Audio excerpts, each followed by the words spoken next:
अस्सलामु अलैकुम वरहमतुल्लाहि वबरकातुहू। बिस्मिल्लाहिर्रहमानिर्रहीम।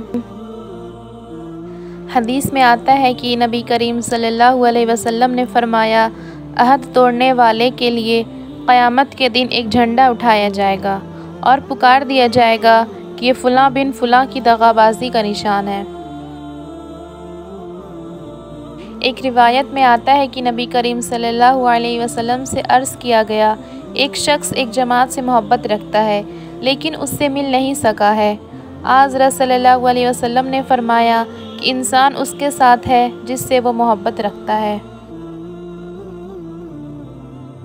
बुखारी की एक रिवायत में है कि नबी करीम सल्लल्लाहु अलैहि वसल्लम का गुज़र एक शख्स पर से हुआ जो अपने भाई पर हया की वजह से नाराज़ हो रहा था और कह रहा था कि तुम बहुत शर्माते हो।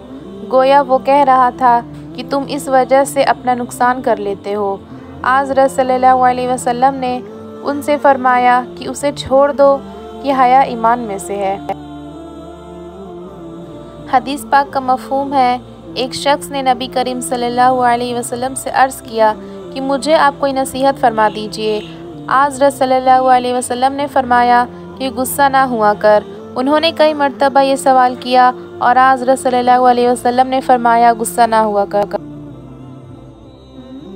एक रिवायत में है कि अब्दुल्ला बिन मसऊद रज़ियल्लाहु अन्हु ने कहा, बिलाशुबा सबसे अच्छा कलाम अल्लाह की किताब है और सबसे अच्छा तरीका यानी चाल चलन हज़रत मोहम्मद सल्लल्लाहु अलैहि वसल्लम का तरीका है।